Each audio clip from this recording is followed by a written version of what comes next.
سیرت النبی کریم صلی اللہ علیہ وآلہ وسلم قسط نمبر 108 لشکر اسامہ رضی اللہ تعالی عنہ۔ طواف وداع کے بعد آن حضرت صلی اللہ علیہ وآلہ وسلم مدینہ منورہ کی طرف روانہ ہوئے۔ واپسی کے سفر میں غدیر خام نامی تالاب کے مقام پر آن حضرت صلی اللہ علیہ وآلہ وسلم نے اپنا صحابہ کو جمع فرمایا، ان کے سامنے خطبہ دیا جس میں فرمایا: لوگو، در حقیقت میں بھی تمہاری طرح ایک بشر ہوں اور بندہ ہوں۔ ممکن ہے اب جلد ہی میرے رب کا ایلچی میرے پاس آ جائے، یعنی میرا بلاوا آ جائے، اور میں اس کے آگے سر تسلیم خم کر دوں۔ میں بھی اللہ کے سامنے جواب دہ ہوں اور تم بھی جواب دہ ہو، اب تم کیا کہتے ہو؟ صحابہ کرام رضی اللہ عنہم نے جواب دیا: ہم گواہی دیتے ہیں کہ بے شک آپ نے تبلیغ کا حق ادا کر دیا، اس میں پوری محنت اور فرمائی اور نصیحت تمام کر دی۔ تب حضرت صلی اللہ علیہ وآلہ وسلم نے فرمایا: کیا تم اس کی گواہی نہیں دیتے کہ اللہ تعالیٰ کے سوا کوئی معبود نہیں، اور یہ کہ محمد اس کے بندے اور رسول ہے، اور یہ کہ جنت، دوزخ اور موت برحق چیز ہے، اور یہ کہ مرنے کے بعد دوبارہ زندہ ہونا برحق ہے، اور یہ کہ قیامت آنے والی ہے، یہ کہ قیامت آنے والی چیز ہے، اس میں کوئی شک و شبہ کی کوئی گنجائش نہیں، اور یہ کہ اللہ تعالیٰ ان لوگوں کو دوبارہ زندہ کر کے اٹھائے گا جو قبروں میں پہنچ چکے ہیں۔ صحابہ کرام نے عرض کیا: بے شک ہم ان سب باتوں کی گواہی دیتے ہیں۔ اس پر حضور صلی اللہ علیہ وآلہ وسلم نے فرمایا: اے اللہ، آپ گواہ رہیے گا۔ پھر فرمایا: لوگو، قرآن پر جمع رہنا، میں تمہارے درمیان دو باری چیزیں چھوڑ رہا ہوں، ایک اللہ کی کتاب، دوسرے اپنے گھر والے جس میں ازواج مطہرات اور آپ صلی اللہ علیہ وسلم کی صاحبزادیاں سب آ گئیں۔ تم منتشر ہو کر پھوٹ مت ڈالنا یہاں تک کہ تم حوض کوثر پر میرے پاس جمع ہو جاؤ۔ اس موقع پر حضرت علی رضی اللہ عنہ کے بارے میں آپ صلی اللہ علیہ وآلہ وسلم یہ الفاظ فرمائے: میں جس کا مولا اور آقا ہوں، علی بھی اس کے مولا اور آقا ہے۔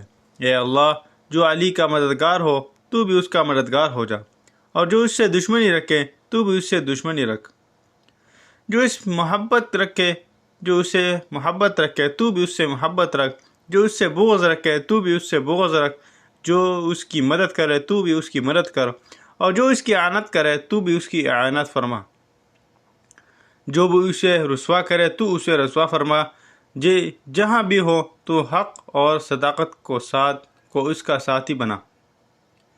لفظ مولا کی بہت سی معنی ہے، یہاں حضرت صلی اللہ علیہ وآلہ وسلم کی مراد یہ تھی کہ حضرت علی رضی اللہ عنہ تمام اہل ایمان کے لیے بزرگ، سردار اور قابل احترام ہے۔ مولا کا ایک مطلب مددگار بھی ہے، غرض مولا کے 20 کے قریب معنی ہیں۔ مشہور محدث امام نووی رحمۃ اللہ علیہ سے پوچھا گیا، حضرت صلی اللہ علیہ وسلم کا یہ جو ارشاد ہے کہ جس کا میں مولا ہوں اس کے مولا علی بھی ہے، کیا اس ارشاد کا یہ مطلب ہے کہ حضرت ابوبکر اور حضرت عمر رضی اللہ عنہما کے مقابلے میں حضرت علی رضی اللہ عنہ امامت کی زیادہ حقدار ہیں؟ اس سوال کے جواب میں امام نووی رحمہ اللہ نے فرمایا: اس حدیث سے یہ مطلب نہیں نکلتا، بلکہ ان علماء کے نزدیک جو اس میدان میں نمایاں ہے اور جن کی تحقیق پر اعتماد کیا جا سکتا ہے، اس حدیث کا مطلب یہ ہے کہ جس کا مددگار، آقا اور محبوب میں ہوں تو علی بھی اس کی مددگار اور آقا اور محبوب ہیں۔ اس سفر سے واپسی پر آپ صلی اللہ علیہ وآلہ وسلم نے راستے میں ذوالحلیفہ کے مقام پر رات بسر فرمائی، اور رات کے وقت مدینہ منورہ میں داخل ہونے کو پسند نہیں فرمایا۔ پھر جب آپ صلی اللہ علیہ وآلہ وسلم کی نظر مدینہ منورہ پر پڑی تو 3 مرتبہ تکبیر کہی اور یہ کلمات پڑھے: اللہ تعالیٰ کے سوا کوئی معبود نہیں، وہ تنہا ہے، اس کا کوئی شریک نہیں، حکومت اور تعریف اسی کے لیے ہے، اور وہ ہر چیز پر پوری قدرت رکھتا ہے۔ ہم توبہ کرتے ہوئے اور اپنے پروردگار کو سجدہ کرتے ہوئے اور اس کی تعریفیں کرتے ہوئے لوٹنے والے ہیں۔ اللہ کا وعدہ سچا ہو گیا، اس نے اپنے بندے کی مدد فرمائی اور سب گروہوں کو اس تنہا نے شکست دی۔ پھر صبح کے وقت آپ صلی اللہ علیہ وسلم مدینہ منورہ میں داخل ہوئے، 11 ہجری کی پیر کے دن، جبکہ ماہ سفر کی آخری تاریخیں تھیں۔ حضرت صلی اللہ علیہ وسلم نے رومیوں کی عظیم سلطنت کے خلاف تیاری کا حکم فرمایا۔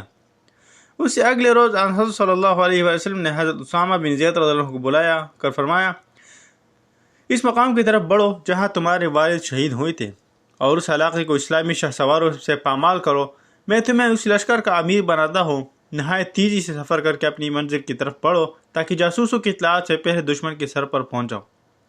اگر اللہ تعالیٰ نے تمہیں ان پر فتح عطا فرمائے تو ان لوگوں کے درمیان زیادہ دیر مت ٹھہرنا اور اپنے ساتھ جاسوس اور مخبر لے جانا۔ اگلے روز بدھ کے دن رسول اللہ صلی اللہ علیہ وسلم کے سر مبارک میں درد شروع ہو گیا۔ اس کے بعد بخار بھی ہو گیا۔ جمعرات کے دن آپ صلی اللہ علیہ وسلم نے تکلیف کے باوجود اپنے دست مبارک سے حضرت اسامہ رضی اللہ عنہ کو پرچم بنا کر دیا۔ پھر فرمایا، اللہ کا نام لے کر اس راستے میں جہاد کے لیے جاؤ اور جن لوگوں نے اللہ کے ساتھ کفر کیا ان سے جنگ کرو۔ حضرت اسامہ بن زید رضی اللہ عنہ اپنا پرچم لے کر اسلامی لشکر کے ساتھ روانہ ہوئے اور وہ اس وقت بالکل نوجوان تھے۔ اس نوجوانی کی حالت میں حضرت صلی اللہ علیہ وسلم نے انہیں لشکر کا سالار مقرر فرمایا تھا، جبکہ صحابہ کرام رضی اللہ عنہم میں بڑے بڑے ممتاز اور تجربہ کار لوگ موجود تھے۔ اس بنیاد پر صحابہ کرام رضی اللہ عنہم میں سے کچھ حضرات نے اس بات کو محسوس کیا کہ جب اتنے بڑے اور تجربہ کار حضرت موجود ہیں تو ایک نوعمر کو سپہ سالار کیوں مقرر فرمایا گیا؟ جب آن حضرت صلی اللہ علیہ وسلم کو ان باتوں کی خبر ہوئی تو سخت ناراض ہوئے، یہاں تک کہ اسی وقت اپنے حجر مبارک سے باہر تشریف لائے۔ اس وقت آپ صلی اللہ علیہ وسلم کے سر مبارک پر پٹی بندی ہوئی تھی اور بدن مبارک پر ایک چادر تھی۔ آن حضرت صلی اللہ علیہ وسلم مسجد میں داخل ہوئے اور منبر پر تشریف لائے، اللہ کے حمد و ثنا بیان فرمائی، پھر صحابہ کرام کو خطاب فرمایا، لوگو یہ کیسی باتیں ہیں جو اسامہ کو امیر بنانے پر تم لوگوں کی طرف سے مجھ تک پہنچی ہیں؟ اس سے پہلے جب میں نے اسامہ کے والد کو امیر بنایا تھا تو اس وقت بھی اس قسم کی کچھ باتیں سننے میں آئی تھی۔ قسم ہے اللہ عز و جل کی کہ وہ یعنی زید بن حارثہ امیر بننے کے موزوں ترین آدمی تھے اور اب ان کے بعد ان کا بیٹا امیر بننے کے لیے موزوں ترین ہے۔ یہ دونوں باپ بیٹے ایسے ہیں کہ ان سے خیر ہی کا گمان کیا جا سکتا ہے، لہٰذا اسامہ کے بارے میں خیر ہی کا گمان رکھو کیونکہ وہ تم میں سے بہترین لوگوں میں سے ایک ہیں۔ اب جو صحابہ حضرت اسامہ رضی اللہ عنہ کے لشکر میں جہاد کے لیے جانے والے تھے وہ آن حضرت صلی اللہ علیہ وسلم سے ملاقات کے لیے آنے لگے۔ اس وقت آپ صلی اللہ علیہ وآلہ وسلم کی بیعت کافی ناساز تھی، اس کے باوجود فرما رہے تھے، اسامہ کے لشکر کو روانہ کر دو۔ اپنی طبیعت کی خرابی کے پیش نظر آن حضرت صلی اللہ علیہ وآلہ وسلم نے حضرت ابوبکر صدیق رضی اللہ عنہ کو لشکر کے ساتھ جانے سے روک دیا تھا اور انہیں حکم فرمایا تھا کہ وہ لوگوں کو نمازیں پڑھائیں۔ اتوار کے روز آپ صلی اللہ علیہ وآلہ وسلم کی تکلیف میں اضافہ ہو گیا۔ حضرت اسامہ رضی اللہ عنہ اپنے لشکر کے ساتھ مدینہ منورہ سے باہر ٹھہر گئے تھے۔ وہاں سے آپ صلی اللہ علیہ وسلم کی ملاقات کے لیے آئے۔ جب وہ حضرت صلی اللہ علیہ وسلم کے حجر مبارک میں داخل ہوئے تو آپ صلی اللہ علیہ وسلم آنکھیں بند کی نڈال سی حالت میں لیٹے ہوئے تھے۔ حضرت اسامہ رضی اللہ عنہ نے آہستہ سے آپ صلی اللہ علیہ وسلم کا سر مبارک دبایا اور پیشانی کو بوسہ دیا۔ آپ صلی اللہ علیہ وآلہ وسلم نے کوئی بات نہ کی، دونوں ہاتھ اوپر کی طرف اٹھائے اور ان کو اسامہ پر رکھ دیا۔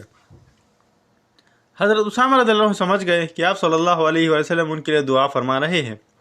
اس کے بعد اسامہ رضی اللہ عنہ اپنے لشکر میں لوٹ آئے۔ لشکر اس وقت جرف کے مقام پر تھا۔ اسلامی لشکر روانہ ہونے کی تیاری کر رہا تھا کہ مدینہ منورہ سے پیغام ملا، ان حضرت صلی اللہ علیہ وسلم کی طبیعت ناساز ہو گئی ہے، آپ نہ جائیں۔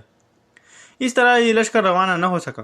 طبیعت خراب ہونے سے پہلے ایک روز آپ صلی اللہ علیہ وسلم آدھی رات کے وقت قبرستان بقیع میں تشریف لے گئے اور وہاں ہر مومن کے لیے مغفرت کی دعا فرمائی۔